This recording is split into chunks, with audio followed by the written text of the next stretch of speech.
जय माता दी दोस्तों, स्वागत है आप सभी का एक बार फिर से।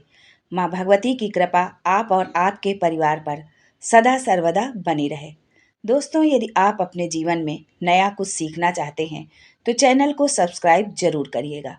दोस्तों, 10 दिवसीय गणेश चतुर्थी उत्सव का समापन समारोह गणपति विसर्जन पूरे भारत में लाखों हिंदुओं के दिलों में एक विशेष स्थान रखता है। इस मार्मिक अनुष्ठान में भगवान गणपति की मिट्टी की मूर्तियों को जल निकायों में विसर्जित करना शामिल है, जो देवता के अपने दिव्य निवास कैलाश पर्वत पर वापसी का प्रतीक है। जबकि यह अवसर विदाई की भावना से चिन्हित है। यह जीवन के चक्र, नश्वरता और भक्तों की गहरी भक्ति को भी समाहित करता है। हमारे प्रियजनों का हमारे घर आगमन से हमारा दिल खुशी से भर जाता है और उनका जाना हमारी आंखों में आंसू ला देता है। जो भक्त गणेश चतुर्थी की पूर्व संध्या पर भगवान गणपति की मूर्ति घर लाते हैं, उनके आगमन और प्रस्थान पर इसी तरह की भावनाएं उत्पन्न होती है।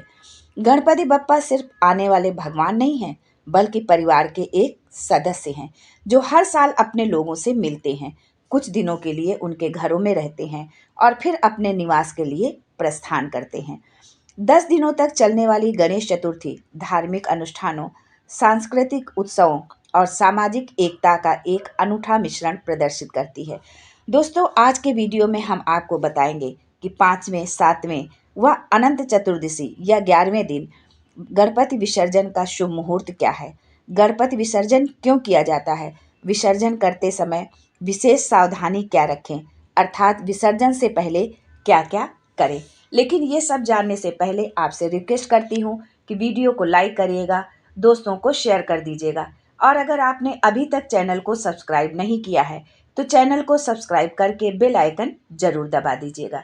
दोस्तों, 10 दिन तक चलने वाला गणेशोत्सव पर्व अनंत चतुर्दशी तिथि पर घरों और बड़े बड़े पांडालों में स्थापित भगवान गणेश की प्रतिमा को जल में विसर्जित किया जाएगा।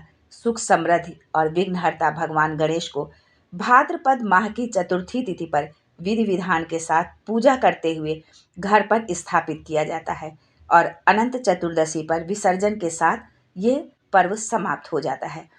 भगवान गणेश सभी देवी देवता में सबसे पहले पूजे जाने वाले देवता हैं। इसके अलावा सभी तरह के शुभ कार्यों में गणपति की पूजा व स्मरण जरूर किया जाता है। सनातन धर्म में भगवान गणेश को बुद्धि, वाणी, विवेक और समृद्धि के देवता माना जाता है। गणेश पूजा से सभी प्रकार के वास्तु दोष शीघ्र दूर हो जाते हैं। दोस्तों, गणेश विसर्जन के पीछे पौराणिक कथा है। पौराणिक मान्यता के अनुसार महर्षि वेदव्यास ने महाभारत की रचना के लिए गणेश जी का आवाहन किया और उनसे महाभारत को लिपिबद्ध करने की प्रार्थना की। गणेश जी ने उनकी प्रार्थना को स्वीकार तो किया, परंतु उन्होंने एक शर्त रखी कि जब मैं लिखना प्रारंभ करूंगा तो कलम को रोकूंगा नहीं। यदि कलम रुक गई तो लिखना बंद कर दूंगा। वेद व्यास जी ने कहा कि भगवान, आप देवताओं में अग्रणी हैं, विद्या और बुद्धि के दाता हैं और मैं एक साधारण ऋषि हूँ। यदि किसी श्लोक में त्रुटि हो जाए तो आप उस श्लोक को ठीक कर उसे लिपिबद्ध करें। गणपति जी ने सहमति दी और दिन रात लेखन कार्य प्रारंभ हुआ। दिन रात लेखन कार्य करने के कारण गणेश जी को थकान तो होनी ही थी, यहाँ तक कि पानी पीना भी उनके लिए वर्जित था। गणपति जी के शरीर का तापमान बढ़े नहीं, इसलिए वेद व्यास ने उनके शरीर पर मिट्टी का लेप किया और भाद्रपद शुक्ल चतुर्थी को गणेश जी की पूजा की। मिट्टी का लेप सूखने पर गणेश जी के शरीर में अकड़न आ गई। इसी कारण गणेश जी का एक नाम पार्थिव गणेश भी पड़ा। महाभारत का लेखन कार्य 10 दिन तक चला और अनंत चतुर्दशी को लेखन कार्य संपन्न हुआ। वेद व्यास ने देखा कि गणपति का शारीरिक तापमान फिर भी बहुत बढ़ा हुआ है और उनके शरीर पर लेप की गई मिट्टी सूखकर झड़ रही है, तो वेद व्यास ने उन्हें शीतल जल में बैठा दिया। इन 10 दिनों में वेद व्यास ने गणेश जी को खाने के लिए विभिन्न प्रकार के खाद्य पदार्थ दिए।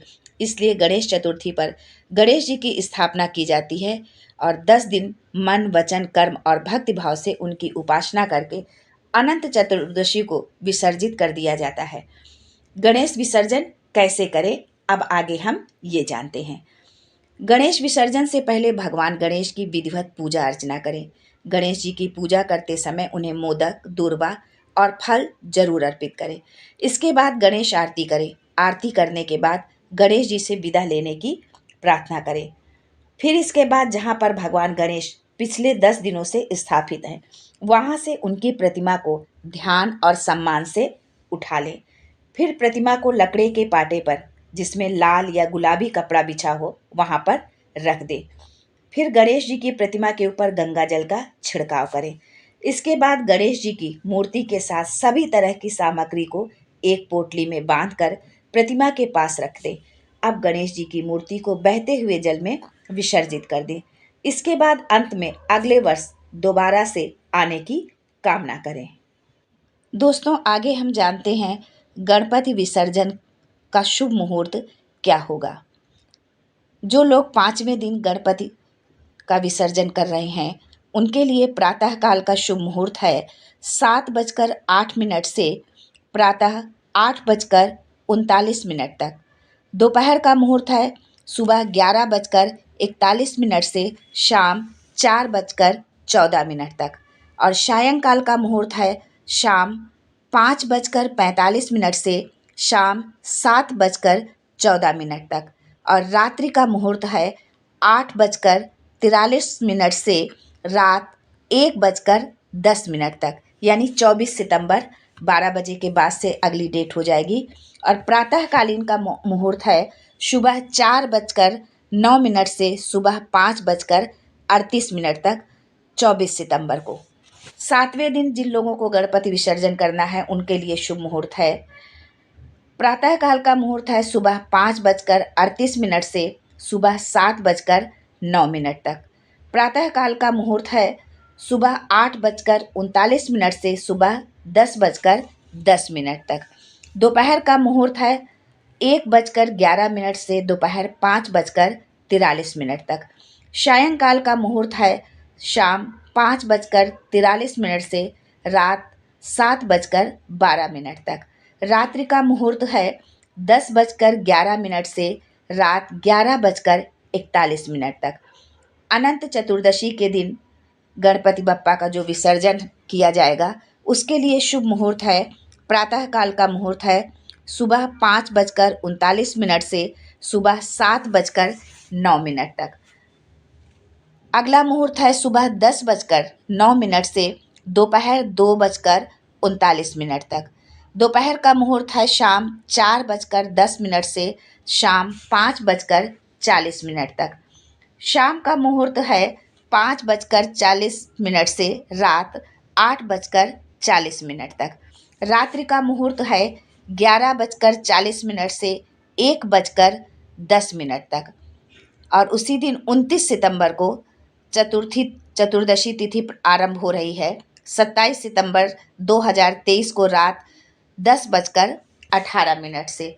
चतुर्दशी तिथि का समापन होगा 28 सितंबर 2023 को शाम 6:49 पर। दोस्तों, गणेश चतुर्थी पर यदि आपने भी गणपति बप्पा की स्थापना की है, तो उनका विसर्जन भी जरूर करेंगे। लेकिन विसर्जन से पहले यदि आप अगले वर्ष गणपति बप्पा को पुनः अपने घर में बुलाना चाहते हैं, तो इस प्रक्रिया से उनका विसर्जन करें। गणेश जी की मूर्ति को विसर्जन के लिए ले जाने से पहले आपको उनकी आरती करनी चाहिए। परिवार के सभी सदस्य उपस्थित रहें। सामान्य गणेश मंत्रों और आरती प्रार्थनाओं का जाप किया जाना चाहिए। विसर्जन के दिन की शुरुआत पूजा और सुबह की आरती से करनी चाहिए। इस समय भक्तजन जय गणेश देवा आरती और सुख करता दुख हरता आरती गाएं। आरती के बाद भगवान गणेश को भोग लगाएं।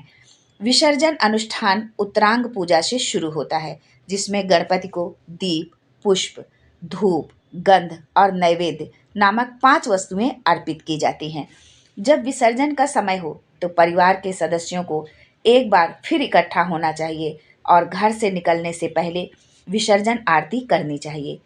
वही आरती जो आपको मैंने ऊपर बताई है। विसर्जन आरती और प्रसाद वितरण के बाद परिवार के सदस्यों में से किसी एक को बहुत धीरे धीरे और थोड़ा सा गणपति मूर्ति को लगभग 1 इंच आगे बढ़ाना चाहिए।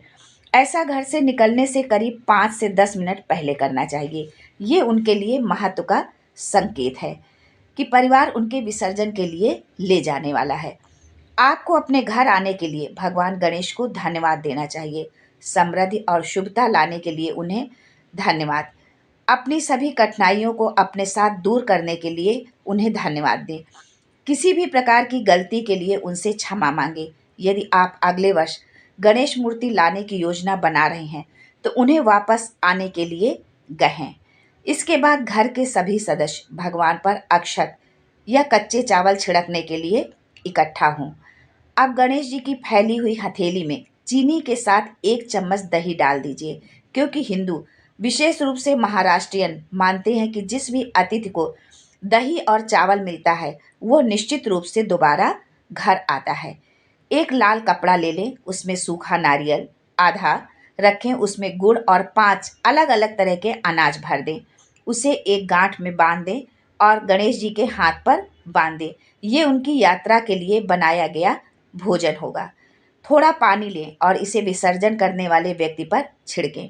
जब परिवार गणेश जी को विसर्जन के लिए ले जाने के लिए तैयार हो तो परिवार के सदस्यों को गणेश मूर्ति उठानी चाहिए और उन्हें घर के चारों ओर, मुख्य रूप से मास्टर बेडरूम और रसोई में ले जाना चाहिए, ताकि उनके पवित्र चरण और आशीर्वाद पूरे घर में पड़े। आसपास के अन्य लोग गणपति बप्पा मोरया और अन्य गणेश मंत्रों का जाप कर सकते हैं। एक बार मूर्ति उठाने के बाद उसे घर में कहीं भी न रखें। घर से बाहर निकलें और विसर्जन स्थल की ओर बढ़ें।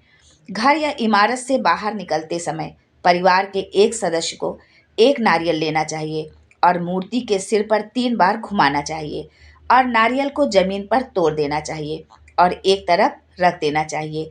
इसे प्रसाद के रूप में वितरित नहीं किया जाना चाहिए और उसी दिन पानी में विसर्जित किया जा सकता है। जो नारियल आपने फोड़ा है उसको आप पानी में विसर्जित कर दें। एक बार ऐसा हो जाने पर परिवार के सदस्य समुद्र तट या विसर्जन स्थल पर जा सकते हैं, जहां अंततः उसे जाने देने से पहले एक बार फिर आरती की जानी चाहिए। विसर्जन करने वाले व्यक्ति को गणेश जी पर चढ़ी सभी मालाएं और अन्य सजावट हटा देना चाहिए। इसे किसी अखबार या कवर में इकट्ठा कर लें। इसे नदी या जलाशय में नहीं फेंकना चाहिए। मूर्ति का विसर्जन अधिकारियों द्वारा दिए गए उचित स्थान पर ही आप करें। पानी के अंदर ले जाते समय मूर्ति को परिवार की ओर मुंह करके विसर्जित किया जाना चाहिए, ताकि जब वो जा रहे हो तो आप उन्हें देख सके। उनका आशीर्वाद आपके और आपके परिवार पर बना रहेगा और वो आपकी सभी समस्याओं को अपने साथ ले लेंगे और आपको और आपके परिवार को शांति, समृद्धि, संपदा और स्वास्थ्य का आशीर्वाद देंगे। आज के लिए बस इतना ही। दोस्तों, मिलते हैं अगले वीडियो में एक नई जानकारी के साथ। तब तक के लिए जय गणेश, हर हर महादेव।